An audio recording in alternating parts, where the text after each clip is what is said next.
Hello guys! Welcome po sa Encourage 888. Ang reading na ito ay para sa entertainment and personal na reflection lamang. So gamitin yung mensaheng tutugma sa iyong sitwasyon. So, pick a card reading tayo ngayon, ano? Yung tanong natin, ano yung energy ng future partner mo? Okay? So, ito yung pile 1, pile 2. Pile 1, pile 2. Pwede kang pumili din sa bracelet na 'to. So, huwag kang magmadali sa pagpili ano. Damhin mo yung card kung saan ka ba na-attract sa barahang ito. Pile 1, pile 2. So, start tayo 'no. So, ito yung pile 1. Pile 1 muna tayo. Si pile 1. Anong energy ng future partner mo? So, ano ba yung kanyang energy? Katangian niya. Okay? Give me the message. Ano yung energy ng taong ito?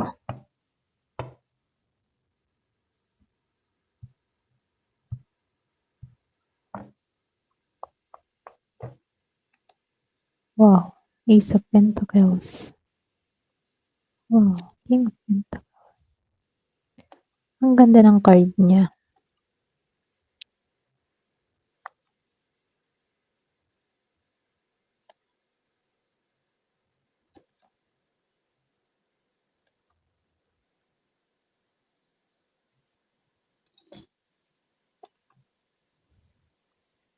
May pera to ah.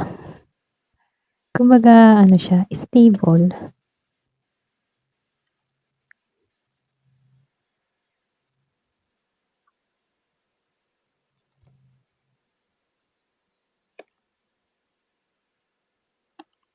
Okay.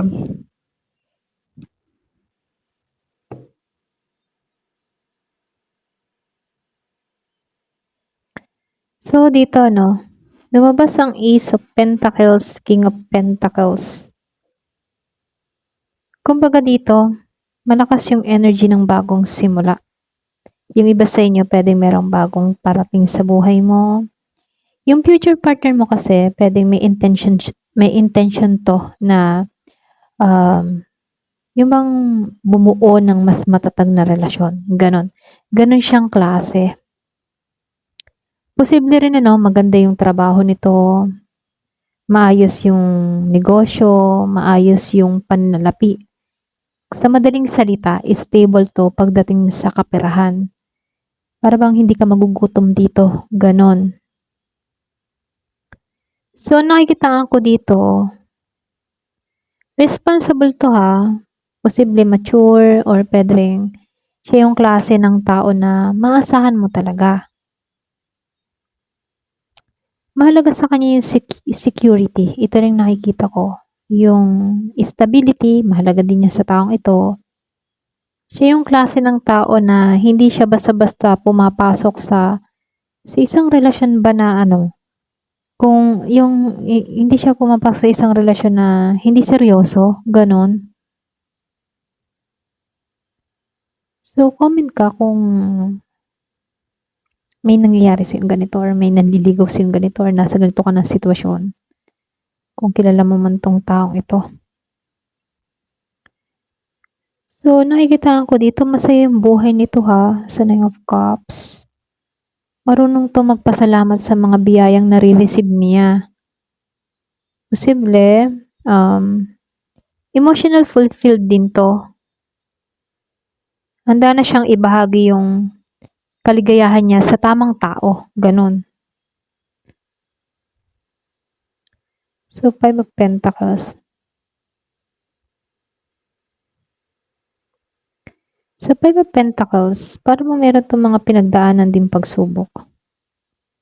Para bang nakaramdam din to ng pag-iisa. Maring, alam mo yun, nakaranas siya ng rejection before or financial struggle before or nagkaroon din to ng emotional loneliness. Ganon. Parang nakaranas din siya ng ganon. Pero sa ngayon, okay na to. Pero noon ano, parang hirap ng sitwasyon ng tao na 'to. Maaaring nawalan din 'to ng motivation pagdating sa love life. May naantala sa bagong simula dahil ano 'to, para bang natakot, napagod pagdating sa koneksyon, gano'n. Para bang nawalan na siya ng pag-asa about sa gano'n. Pero dito 'no, malaki na yung pagbabago na nangyayari sa buhay ng taong ito. Para bang tinapos ng tao na 'to yung isang chapter, okey? At ngayon handa na siyang magsimula muli, okey? Or handa na siyang magsimula ng panibago. Gano'n yung aura nito 'no? Pero dito 'no, nahihirapan siya dito na maging emotional independent. May pagkakataon na nagiging sobrang focus siya sa trabaho or sa ibang responsibilidad.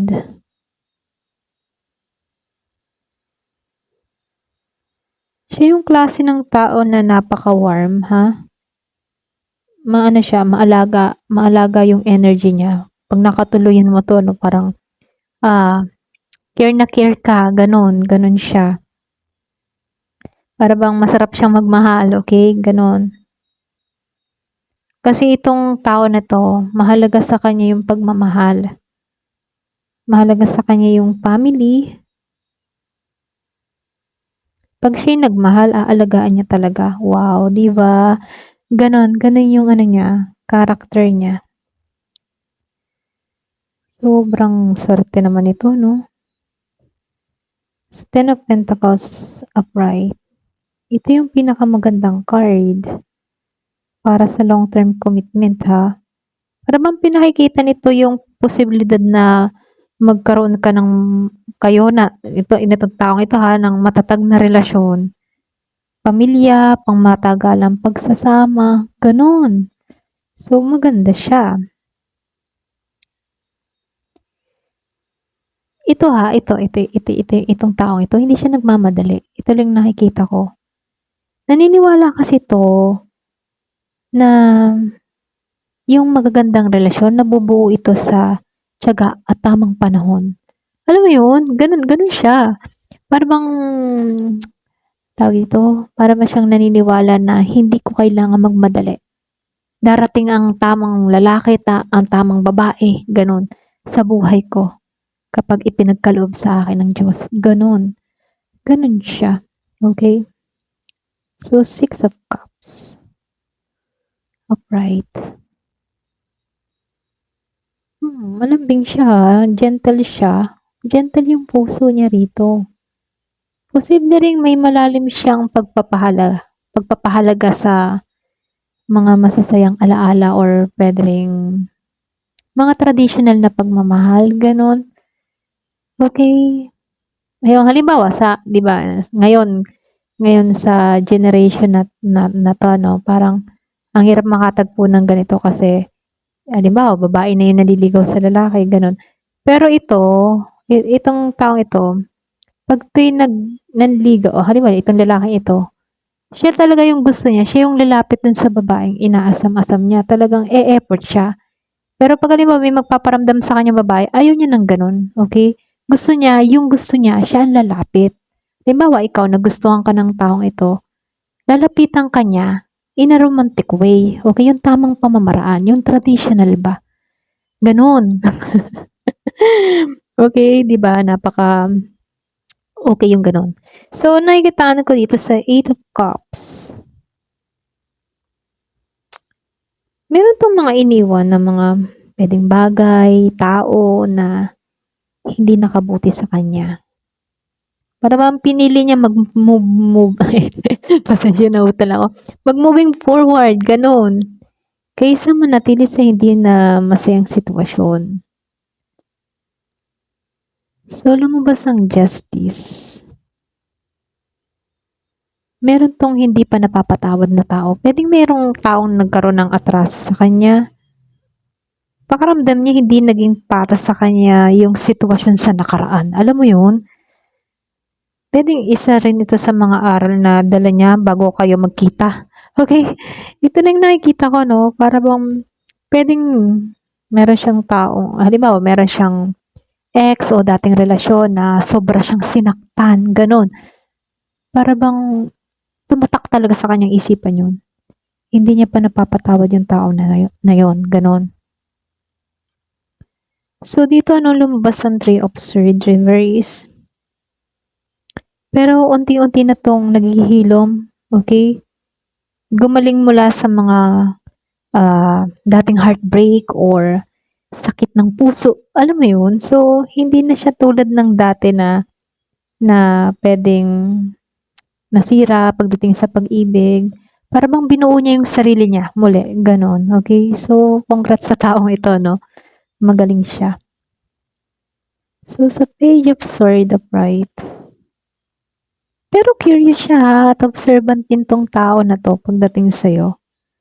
Posible bago siya lumapit ano, pagmamasdan ka muna niya, okey? Or kikilalanin ka niyang mabuti, ayun. 'Pag halimbawa nagkita kayong dalawa, nagkakilala kayo, che-check-check ka lang niya, titingnan-tingnan ka niya, observe-observe muna, gano'n. Gano'n ang atake nito, okey? Four of Wands reverse. Merong konting delay bago maging official yung relasyon niyo ha. Merong mga konting hadlang muna. Ito lang nakikita ko. Bago magkaroon kayo ng fully stability sa taong ito. So, yung future partner mo, no, lumalabas na mature, financially responsible, seryoso siya pagdating sa commitment, at family-oriented. May pera to, stable siya. So, nakikita rin dito na dumaan to sa mga matitinding pagsubok, heartbreak, pagkawala o malaking pagbabago, okay? Ngunit unti-unti na tong nakakabangon, okay? So, hindi siya mahilig magmadali sa pag-ibig, mas gusto niya yung relasyon na may tiwala, stability, at pangmatagalang direksyon. Kasi nakikitaan ko dito merong ilang natitirang sugat eh, dito. Posible sa dati niyang koneksyon. Kasi ang dominante ng energy na 'to, okey? Para bang nasaktan talaga siya dito eh. Pero ngayon ano, papabor 'to sa'yo kasi 'pag 'to nakilala mo isang seryoso at pangmatagalang relasyon na. Ito lang nakikita ko ha. Ayun, ang ganda. So, tingnan natin naman kung itong file 2, ayan. Yung nakapili ng file 2. So, isantabi ko lang 'to. So, ito yung file 2. Ayan. Hi, file 2. Ayan, mag-hi muna ako sa'yo. Ito yung napili mo. Ano ba yung energy ng future partner mo? Okay, so, ito, red carnelian ang napili mo. Lagay ko lang siya dito. Ayan. So, ano ba yung energy ng future partner mo? Give it a message. Ano yung energy ng future partner mo?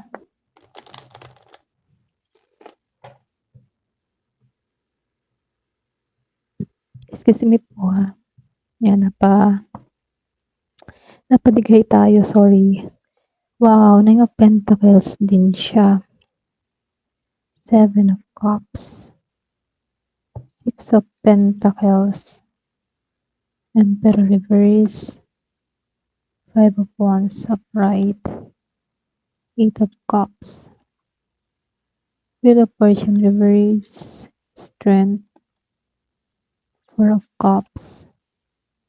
Eight of Swords reverse. King of Cups reverse. The World reverse. Knight of Wands. Queen of Cups. Three of Cups. The Sun. Lumabas ang The Sun.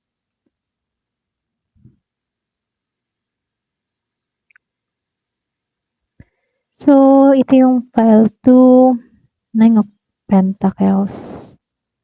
Seven of Cups. Right. Nakikita ko dito ha. Yung yung future partner mo, very ano 'to, independent, okey?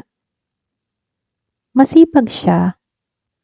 Siya yung klase ng tao na marunong siyang tumayo sa sarili niyang paa, okey? Para bang pinaghihirapan niya yung kanyang mga tagumpay, hindi siya umaasa sa iba ha, gano'n. Gano'n yung energy niya. Marami siyang pangarap dito, eh, sa Seven of Cups or puwede rin meron 'tong mga pinagpipilian sa buhay niya. Maaari ring dumaan din 'to sa pagkalito noon, kung ano ba talaga yung ano, yung bang tipo na gusto niya, okey? Lalo na din sa pag-ibig, sa karera, para bang nalito din 'to, okey? May pagkalito, ano ba talagang gusto ko pagdating sa larangan ng pag-ibig? Ano ba talagang gusto ko? Tahaking landas, mga gano'n. So, may mga gano'n siya nun. Pero dito, mapagbigay 'to, hindi 'to madamot. Siya yung klase ng tao na ano, yung bang patas? Patas siyang tao. Gusto niya kasi pagdating sa relasyon, meron give and take. Hindi lang yung tipo na siya lang yung magbibigay ng magbibigay. Gusto niya merong give and take, okey? Gano'n gano'n siya.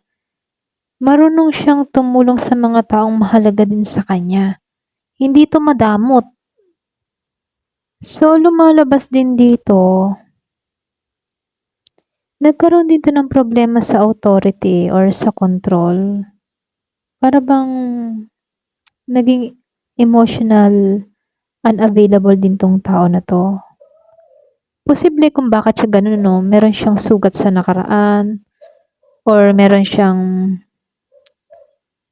para bang meron siyang experience, bad experience. Kasi meron akong nakikitang lalaking involved, father figured. Puwedeng sa dating karelasyon, gano'n. Para bang puwedeng itong tao na 'to single father or puwedeng meron siyang karanasan na hindi siya nagkaroon ng mabuting ama, gano'n. So, meron siyang issue sa gano'n, sa mga, nafi-feel ko dito yung ano, eh, father figure, gano'n. Puwedeng single father yung iba sa inyo, itong tao na 'to. Pero gano'n pa man ano, kasi nakikita ko dito sa Five of Wands, dumaan siya sa maraming kompetisyon like argument or, challenge, gano'n.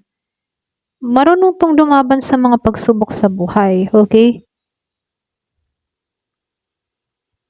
Nakikitaan ko dito puwedeng biyudo or puwede ring, single father, mga gano'n. Hindi halos lahat makaka-relate kung nafi-feel mo pa ring piliin yung file 1 ano, so malaya ka pa rin sa pagpili 'no. Kasi dito nakikitaan ko dito, meron 'tong issue or puwede ring, meron 'tong experience sa kanyang pagkabata, childhood ba, gano'n. Para bang wala siyang tiwala, gano'n. Pero dito sa Eight of Cups, upright, meron siyang iniwang sitwasyon, eh, na hindi nagbigay ng kapayapaan sa kanya. Isa rin 'to ha sa I mean ano, para bang siya yung klase ng tao na marunong mag-walk away kapag ramdam niya na hindi na kaaya-aya yung sitwasyon, yung gano'n. Yung kung wala ng patutunguhan yung koneksyon, marunong 'tong umalis, okey? Hindi siya takot umalis kasi umpisa pa lang independent na 'to. Kapag halimbawa nakikita niya yung connection niya ay walang katuturan, ika-cut niya 'to, aalisan niya 'to ng walang lingon, gano'n. So, dito 'no, Wheel of Fortune reverse and the Strength. Alam mo itong taong ito, meron 'tong ano, eh, puwedeng masamang experience before. Para bang merong drama sa buhay niya. Like ano, yung bang tipon, naramdaman niya before na feeling niya hindi siya swerte sa buhay, hindi siya swerte sa aspeto ng buhay. Pero nakikitaan ko dito may mga delay lang na nangyari eh. Hindi niya inasahan din yung pagbabago dito, no? Before, para bang naramdaman niya yung kawalan. Pero nakikitaan ko dito, umikot yung Wheel of Fortune dito. Kaya narito siya sa Nine of Pentacles ngayon. Pumasok pa tong Strength. Para bang sa kabila ng lahat na nangyayari dito sa Wheel of Fortune, yung feeling niya, wala siyang pag-asa, o hindi siya swerte sa mga nangyayari sa buhay niya, gano'n. Lumabas to. Ito yung nagpatatag ng loob niya. Itong pagsubok na naranasan niya sa nakaraan niya. Okay? Kaya ngayon dito sa The Strength, natuto tong magpigil ng emosyon at marunong siyang humarap sa mga problema niya ng mas matapang. Okay? So dito, no, siya din yung klase ng tao na nagiging tahimik to kapag, alam mo yun, kapag nababaliwala siya. Nakaranas din to kasi ng mga ano, yung bang, para bang meron din to mga opportunity na dumating sa buhay niya na hindi niya napagtuunan ng pansin sa nakaraan niya, okay? Pwedeng pinagsisihan niya rin yun. Kaya lang dito si Eight of Swords, unti-unti na itong nakakawala sa mga takot, sa insecurity, sa limitasyon na matagal niya nang kinakaharap, okay? So, King of Cups reverse.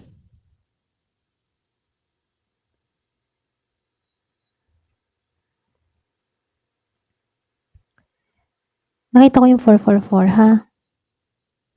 So, may pagkakataong nahihirapan siyang ipakita yung tunay niyang nararamdaman dito. Maaaring ano, alam mo yun, para ba siyang ano, nagtatago ng emosyon, ganun. Okay? Kung ikaw man ay magaling magbasa ng emosyon, ano, mafe-feel mo tong tao na to. Okay? Meron kang mararamdaman sa kanya na parang merong lihim pa tong taong ito. Okay? Ganon. Meron kang mafe-feel sa taong ito. So, sa The World Reverse, meron siyang chapter sa buhay na hindi patuloy ang nagsasara eh. Posible, unfinished business, or pangarap na gusto niya pang makamit, okay? Or maabot. Pwedeng nangangarap din to na pumunta sa ibang bansa or makarating sa malayong lugar, ganun. Kaya lang, sa Knight of Wands upright dito sa taas, kapag ito'y handa na, mabilis siyang kumilos. Adventurous to, confident, malakas yung passion ng energy ng taong ito. Pag talaga may ginusto, halimbawa, di ba nabigo na to sa pag-ibig at ikabigla kang nakita ng tao na to, at meron siyang nakita sa mga, nagustuhan sa mga katangian mo, ganyan, for example, ano, kikilos to. Kasi iisipin ng tao na to, bihira ka, no? Kikilos agad to, magpaparamdam agad to sa'yo. Okay? So, nakikitaan ko lang sa Queen of Cups reverse, merong emotional imbalance dito eh. Kumbaga, ito yung kailangan niyang ayusin.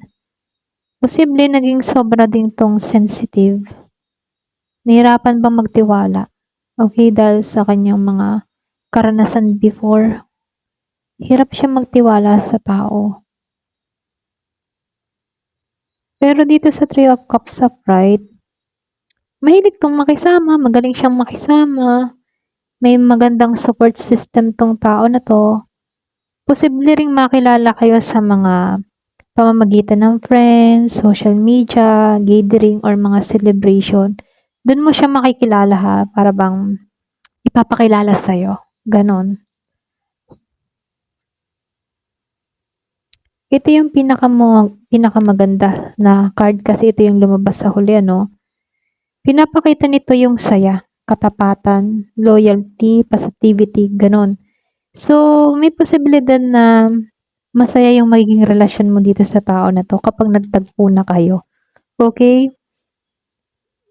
Kaya lang itong tao na 'to ano, maingat lang 'to kasi nasaktan na siya, eh. Para bang masakit din yung naranasan niya sa nakaraan. Pero once na nag-click kayo, kasi makikilala mo 'to sa mga gathering, papakilala sa'yo or sa mga event na pupuntahan mo, gano'n. Yun, dun mo yung makikilala. So, nakikitaan ko dito yung future partner mo lumalabas na very independent pero mapagbigay siya, hindi siya madamot. Meron siyang positive na pananaw sa buhay kasi marami na 'tong naranasan sa buhay. Dumaan kasi 'to sa mga pagsubok, eh. At yun yung nakaapekto sa kanya kung bakit matatag 'tong tao na 'to at hindi basta-basta nagtitiwala, okay? So, nakikita niya yung senyales ng alam mo yun, meron kang makikitang senyales dito 'pag nakilala mo 'to. Para bang meron kang mafi-feel or puwedeng para magaan ang emotion mo sa taong ito, gano'n. So, nakikitaan ko dito na meron lang mga konting delay, hindi mo pa 'to nakikilala, pero nakikitaan ko dito 'pag nakilala mo 'to, okey 'to, okey? So, may kakayahan 'tong para bang makikita ka tao na 'to bilang bihira or rare na babae, lalaki o anumang kasarian mo. Para bang meron siyang mafi-feel sa'yong gano'n, okey? Ayun, hanggang dito na lamang po. Thank you for watching. Love and peace.